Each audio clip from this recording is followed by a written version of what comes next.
Hello everyone and welcome back to Let's Play Victoria 2, the Grand Combination, with me, Alpha Omega, and the Ottoman Empire. So, we are doing sort of good. Could be better, could be worse. But what makes me really happy is the fact that we keep boosting the growth of our population. Right now we're working on the collectivist theory, which is mostly about prestige for us. After that, we're gonna switch back to the army. I'm gonna go with the point defense system, which will allow us to get extra defense for our troops. And then we are going to go and get the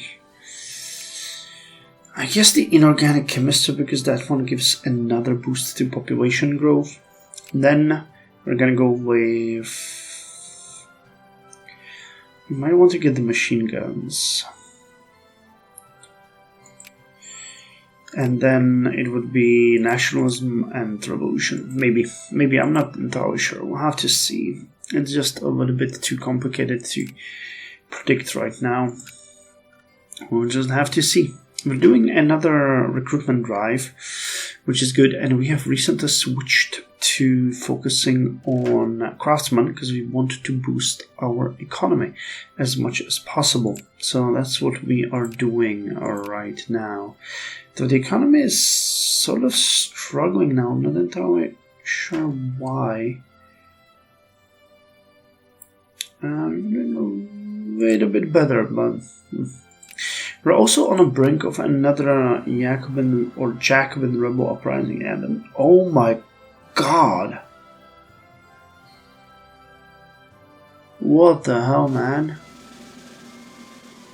So many? 255 regiments. Well, okay, that's not gonna be good.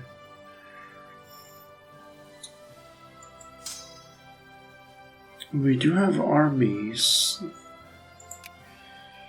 available and ready. We'll need more artillery for those guys, though. So it's not like we can't take them, but 255 regiments is still excessive to a certain point. Jesus, that's gonna be a nasty uprising. I wish we could at least get...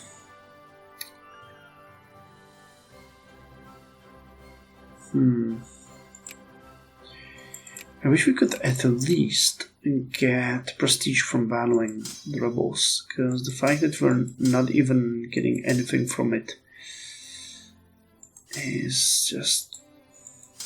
it sucks. Plain and simple. So what do you guys pick up those guys in blue? You guys need to go here, right? Yeah. Potato blight. Spare no effort. There goes our prestige. Regents is screwing us over, of course. Let's increase relations with Germany again.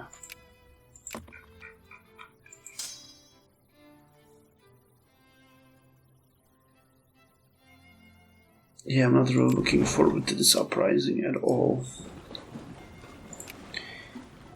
And what the hell are we...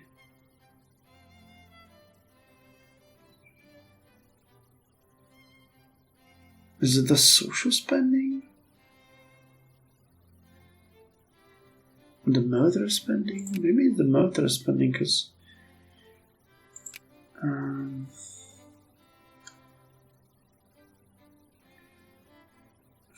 effective tax. Okay, let's increase the taxes a little bit. We're going to insane levels now. Nobody said building up an empire was cheap.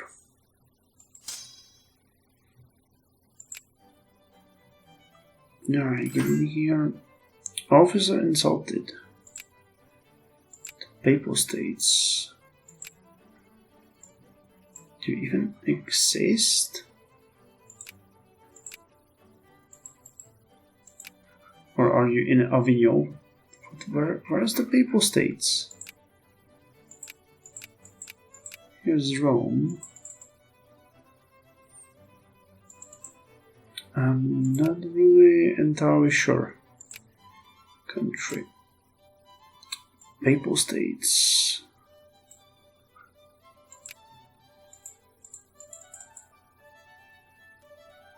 They have a ton of prestige, they have no military and no industry. Allied with, protected by France.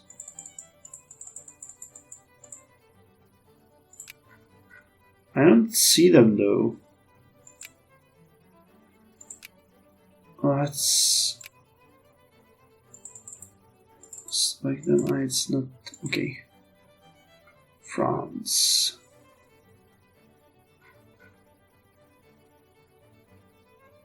You have a claim. Yeah, I don't really see them, to be honest. It's weird. Maybe that is like a fictitious nation. Or maybe they're too small to be even seen and they're just like a microstate. Would they be able to even do that on the map? I don't see any gap here or anything. Bit bizarre. Alright, so you guys are over here. So we can now board the ships. I'll take you over here and then take you down there.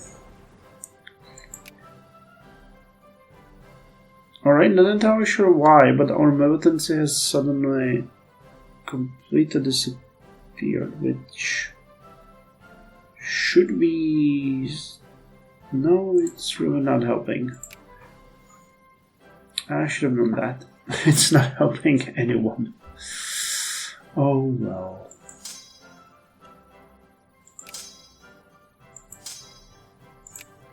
Okay, you guys need to unite. Now here we have the troops. You're missing one artillery piece. Oh, come on. So, split in half. You guys will stay. Yeah, you guys... Is it you? Yes, the 11th Army. What? So the 10th Army.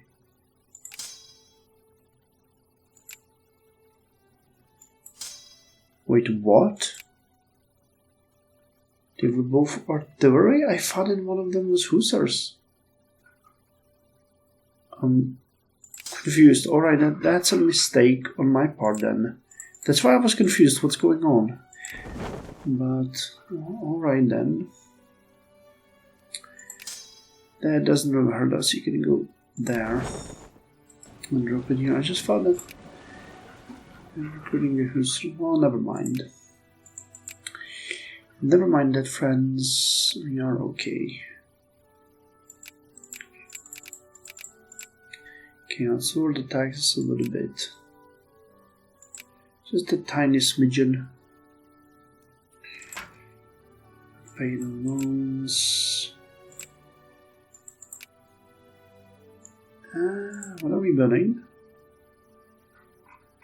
Upgrading a small arms industry. Yeah, you guys are working on everything here.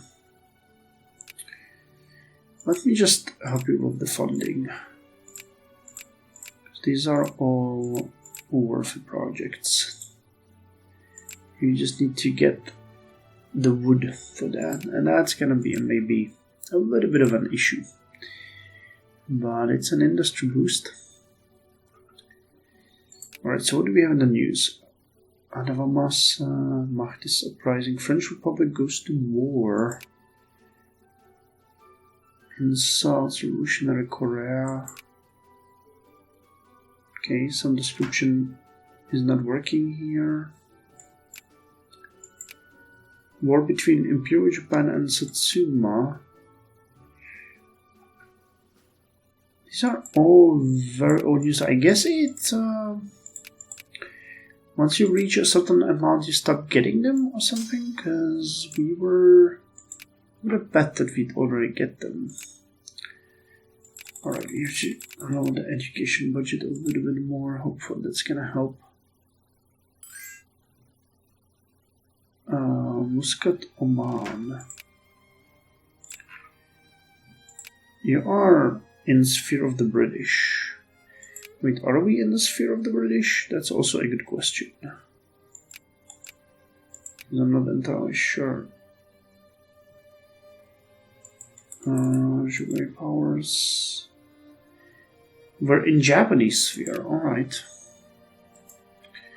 So no then.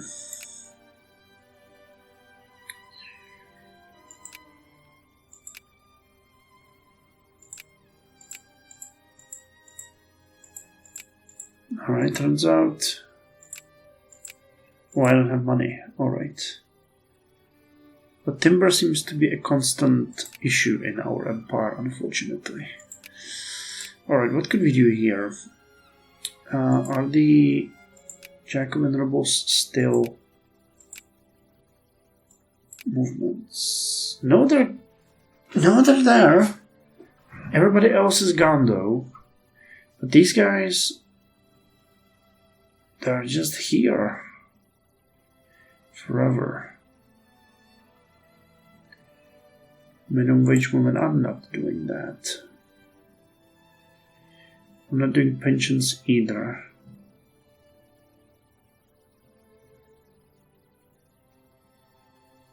A 14-hour workday. Factory throughput, immigrant attraction. Yeah, let's not do anything right now. Let's just rest and enjoy the situation as it is. First Farmers Bank. I'm 100% sure that we're getting you guys soon.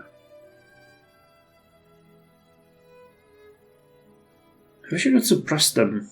267 regiments. Well, our armies are now larger than theirs, but this is still absolutely ridiculous. Okay, so you go to Bolu. Well, the Navy is gonna pick you up.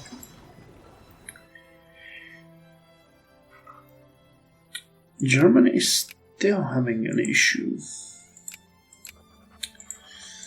Alright, well, we need to figure out what to do with them. Sorry about that little skip. So, where were we? Oh yes, we're preparing for the Jacobin Revolution, which is gonna be terrifying, but... I mean, we've beaten bigger revolutions with less, but this is just a little bit weird. Minimum wage movement, huh?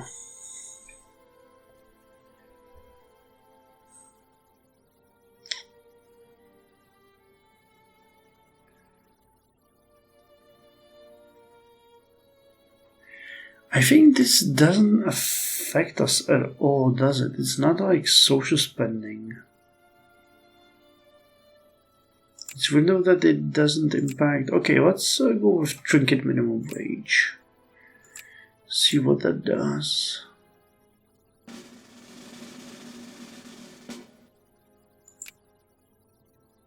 Yeah, that eliminated the risk of revolt completely.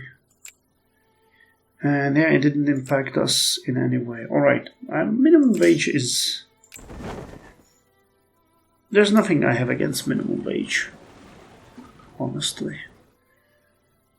So far, this is still, in my opinion, a fairly reactionary playthrough, because we're not really dealing with any major reforms for ourselves, so... Happy to see that, though the timber industry is just... I mean, is there something that I could do with timber? Industry. Semi-automation. No timber, no lumber.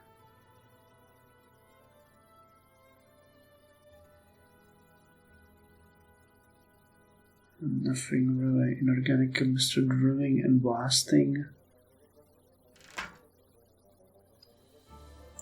Huh, nice. Finally, a little bit. Let's ignore the issue. You still have to cut the funding for education because the costs are just crazy, and we need to improve on the productivity of our factories. We're building more and more. Yeah, we don't have any timber, Jesus Christ.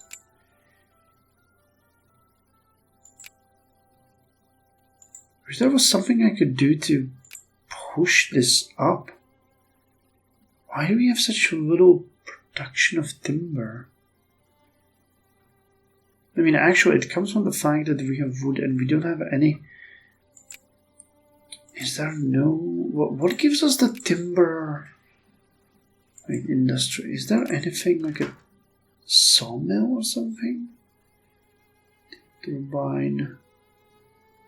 Automotive motor. No, that's what you are. Semi-automatization.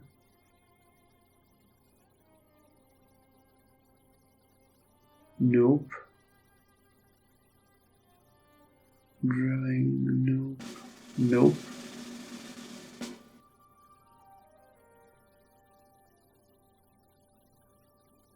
It's crazy. I would have expected them.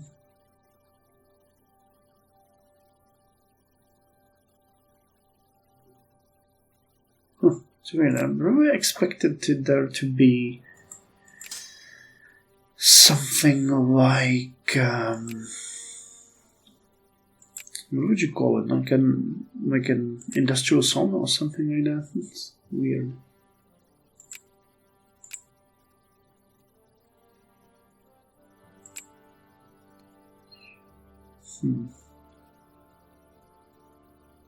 Without the timber input, our economy is suffering. They're just artisans. What are you guys doing?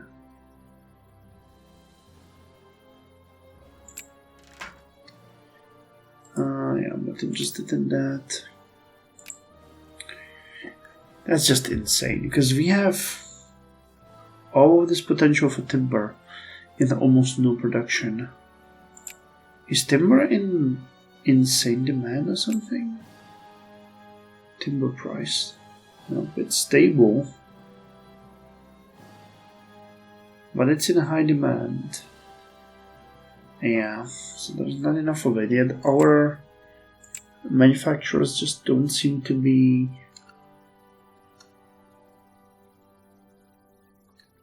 interested at all.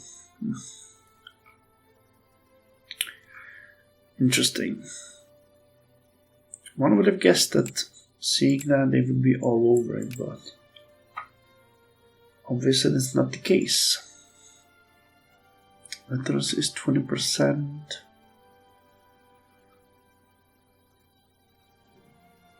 And dropping military wise, even though we're doing this massive recruitment drive.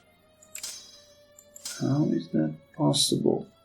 Practical artillery experience. You see, the end of the barrel goes towards them, not us. Heavy armament production and chemicals production output plus 2%. That's actually pretty cool. I like that. Whoever wrote that knows his stuff. And Germany still didn't beat their militant socialists. That's interesting. Greek Congress. Alright. Still allied. Still protected.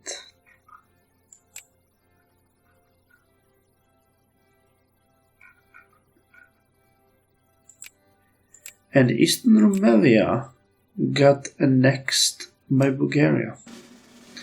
That's fun. I guess the Bulgarian rebels overpowered them and I missed that. Oh well. Doesn't mean there was anything there to save anyway. I love it if we could just go after them.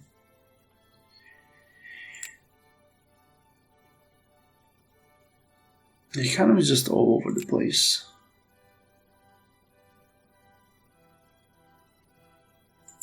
Other than that... Alright, all of the projects have been funded and are now being built. So at least that's good.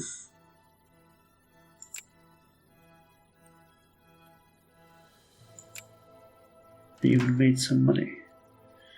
Nice.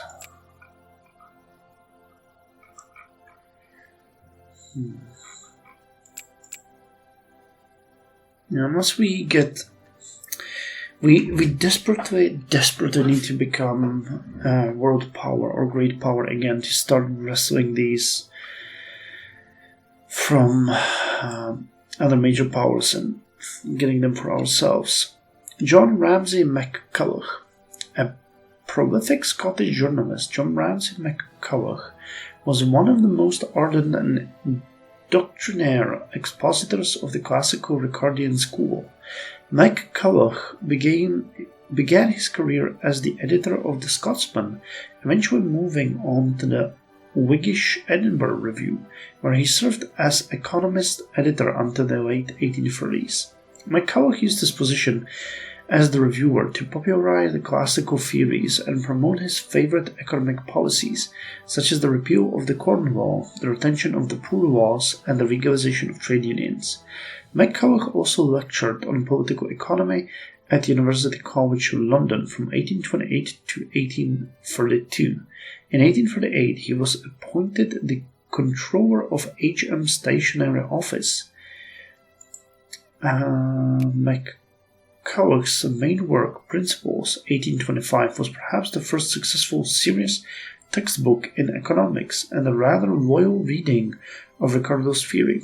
However, MacCulloch is often considered a lightweight in terms of the development of economic theory. His main contribution was the ill-fated Wages Fund doctrine, 1824, 25, and 26. MacCulloch was also the editor of the 1828 edition of Adam Smith's Wealth of Nations and the 1846 edition of David Ricardo's works.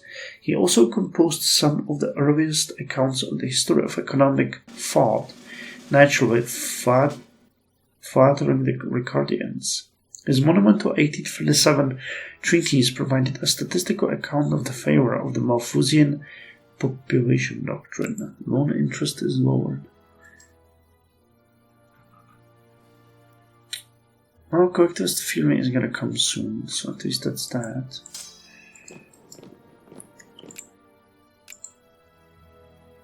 Okay, expanding some of these factories.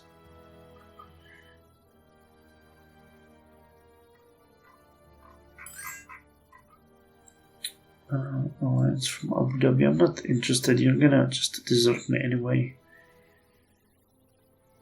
And the factories in Constantinople are doing great. So are the ones in Ankara if they don't require wood. Alright.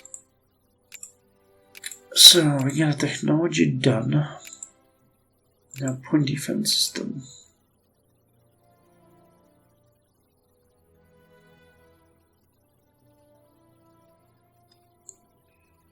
Thinking whether or not we should get these off the table. But I guess not. Let's continue with our plan. Nope, not interested in alliance with Sweden.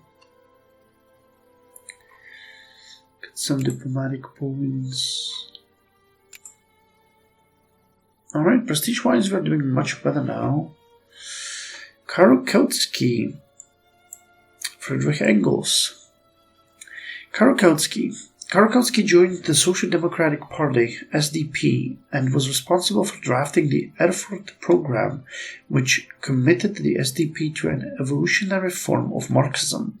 He also wrote and published The Economic Doctrines of Karl Marx, 1887, and Thomas More and His Utopia, 1888. After a while, he broke with Bernstein, whom he viewed to be lenient, and instead stayed true to his more revolutionary view of socialism. And Friedrich Engels. As a young man, Engels went to Manchester to help his father manage his cotton factory. Engels was shocked by the poverty in the city and began writing an account that was published as Conditions of the Working Classes in England, 1844. Here Engels met Marx, with whom he would write and try to organize the International Workers' Organization for the rest of his life. Engels lived in a shadow of Marx intellectually, but economically he financed Marx so that he could write. Basically, there wouldn't have been Marx without Engels and vice versa.